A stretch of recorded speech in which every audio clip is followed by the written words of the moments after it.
Hello, my name is Edwina Archer. I'm the funding lead for Active Derbyshire and Active Notts, and this is a short video about Sport England's new Community Emergency Fund.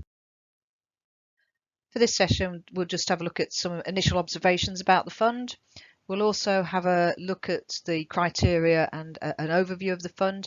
We'll have a look at some of the questions that you'll see within the application form and how you can find out about other funding opportunities that might be able to help you during this current crisis. There's a few observations we can make. Firstly, it's a £20 million pot of money that's awarding grants of up to £10,000. Now, clearly the average award is going to be less than £10,000, so there's going to be a significant number of awards that are going to be made through this fund.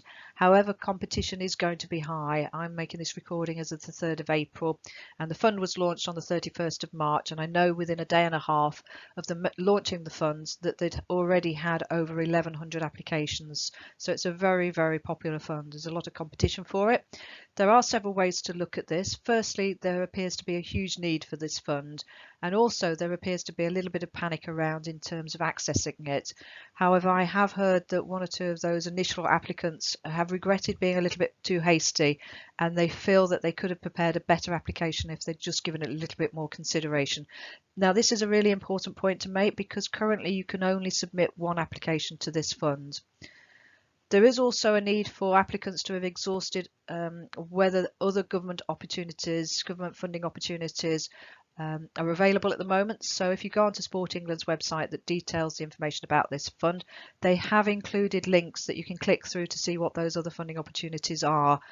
Make sure that you do that before completing your application to this particular fund. The Sport England assessors will have an understanding of what those other funds are, so just make sure that you've looked at that before completing the Sport England fund. It's likely that Sport England will be assessing the demand for this fund over time, but I am making a little bit of an assumption here that there will be some element of first come, first served. They have said that they will turn around applications within 10 working days. So clearly, if there are good applications being submitted that are eligible for the funding, then clearly they will be making awards fairly quickly. However, on balance, I would say, firstly, make sure that you have looked at the other government funding sources first to see whether they are more relevant at this particular time. Once you've exhausted those possibilities and you've completed your Sport England application form, just make sure you're happy with it before you submit it. And finally, just don't take too long about doing all this. Obviously, time is important. I would also recommend that you download a dummy version of the application form as well before you start completing the online version of it. If you go online straight away, you'll find, certainly at the moment, that there is no way of saving it. So it's basically you've just got to do it and get on with it.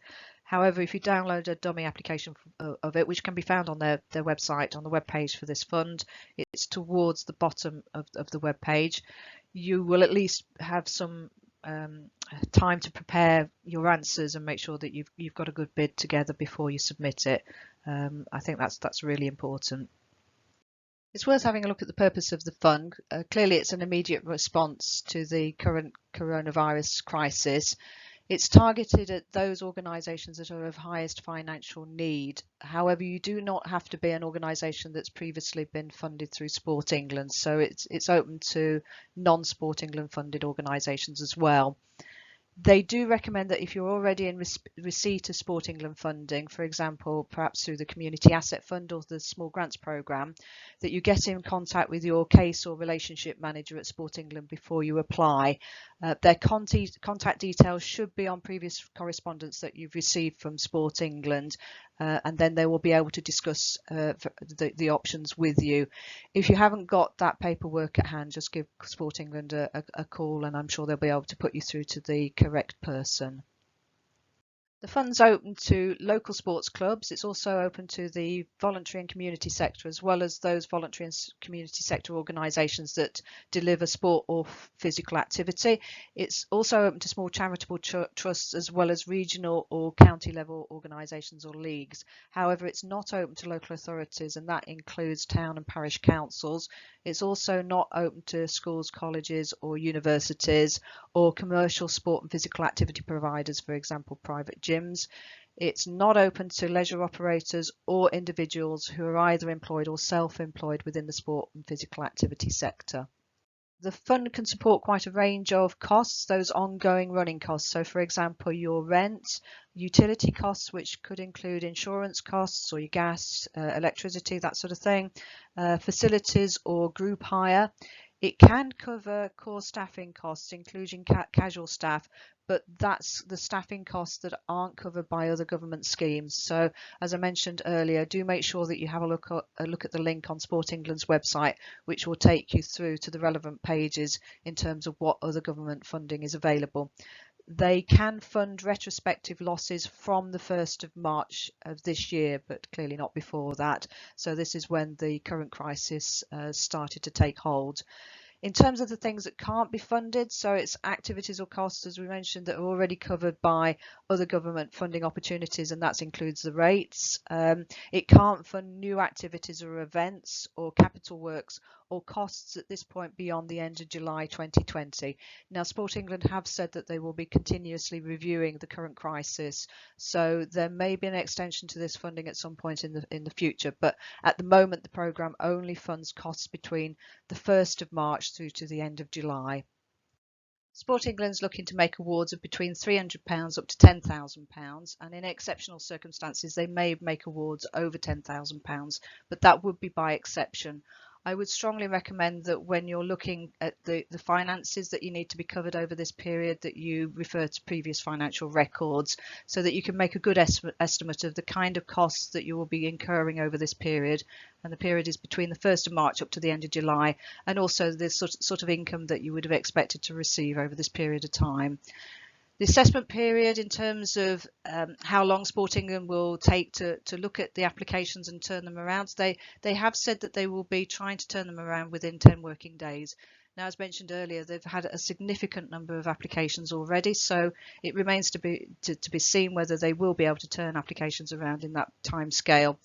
A key point really to be taken from this is that for other funds such as Sport England Small Grants Programme or the Community Asset Fund, if they had a query on an application form, they often got in contact with the applicant to find out a little bit more information before making their decision. Unfortunately, with this fund, they haven't got that luxury. They are looking to turn bids around very, very quickly, and they have got a massive demand for this fund. So the key point really here is to make sure that all the information that you include in your application form is clear, it's relevant, it's detailed, and is enough there for the assessor to be able to make a decision on your bid. It's worth looking at the criteria for the fund. So there's 4 key criteria. So the first of the criteria is around the audience and the reach of your organisations. So they're particularly interested in organisations that deliver activities in disadvantaged areas. They're also interested in organisations that deliver to a number of different groups. So that includes women and girls, people with disabilities, people that are on low income, etc. So any of those groups that are listed on the slide of this presentation. They're also interested in organisations that are maintaining an element of self-employed workforce that are not covered by any of that other government funding that's been referred to in earlier slides. The second of the 4 criteria points is around the role that your organisation plays. So they're particularly interested in organisations that actively deliver or enable community sport or physical activity to happen within the last 12 months and are proactively staying in touch with the participants in this period of crisis. Sport England have allocated £20 million to this particular funding programme, so obviously it's limited in terms of the number of organisations that they can fund, so they will be looking to support those organisations that have the greatest financial need. However, they will also be looking to see whether applicant organisations have taken any actions to minimise the financial impact of the current crisis, and they will also be looking at what levels of reserves the applicant organisations have as well. There will be an expectation that organisations will have some reserves. So clearly that's good practice, good governance to have some level of reserves. But I think if you've got a huge amount of reserves in the bank, then your chances of success may not be as great as those that have got lower levels of reserves. But don't be too worried if you have got reserves in your bank, because clearly that's good financial practice. The fourth criteria of this fund relates to the impact of not receiving any funding during this period of crisis. So you'll need to demonstrate the consequences of not receiving any funding and how that impacts on your organisation's ability to deliver sport or physical activity. And they will be looking at that with reference to those particular beneficiary groups that we looked at in the first slide. So, for example, women and girls, or people living within areas of deprivation or low income, or also people that have disabilities, etc. So there's that long list of particular priority groups that Sport England's interested in supporting. I strongly recommend that you download the dummy application form that can be found on Sport England's website. So if you scroll down towards the bottom of the page, you'll find the dummy application there. If you have a look at that and complete that before you go onto the online portal, unfortunately, as it stands at the moment, you are unable to save your work before you submit it. So it's basically one go when you go onto that online portal. So download the application beforehand and have a go at completing it. The first couple of sections are the obvious stuff that you would see on any application form in terms of the questions they're asking you. So it's contact details and organisational details. And then the important bits are towards the end of the application form. So it's regarding the kind of funding that you're needing, how much you need, and the sort of expenses, that sort of thing.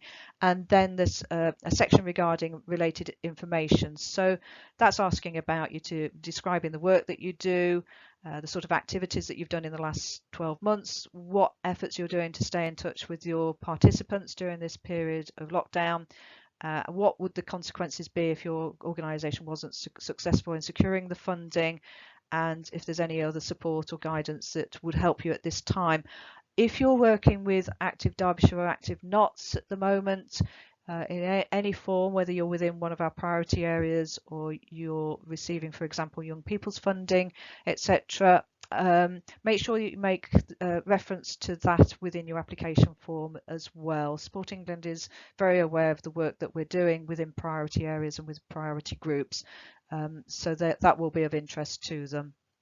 If you find that this current funding opportunity is not of any benefit to your organisation for whatever reason, we are uploading information about other funding opportunities that are happening at the moment. It is a very, very fluid scene at the moment, so things are changing on a daily basis, and as a consequence we're uploading information onto our websites, the Active Notts and the Active Derbyshire websites, as soon as we get information about funds that are appropriate to the sector. So if you go onto the funding pages, so if you look at the top of the screen, there's a tab that's marked funding. Click onto that and you'll get onto the page that I've done the screen dump on this particular slide. And if you look at in the top sort of left hand corner in the middle of the screen, there's a little box that says funding news. So all the information regarding funding opportunities that I'm coming across at the moment, I'm adding to that. So if you click onto that box, you'll see the list of other funding opportunities that are happening at the moment. Probably the one that's of most interest will be what the National Lottery Communities Fund is looking to do with their funding. As of the recording date, which is the 3rd of April, I don't know anything at the moment other than they are looking at making some changes. So that's a moving landscape. Also, pretty well on a daily basis, we're finding out about other pots of funding that's changing to adapt to the current crisis. So if you want to keep up to date, just keep checking that particular link every now and again. Alternatively, you can subscribe to our newsletter, either the Active Notts or the Active Derbyshire newsletters. If you go to our homepage, you scroll about a third of the way down the page, you'll be able to complete the information there. It just asks for your name and your email address, and we can add you to the databases.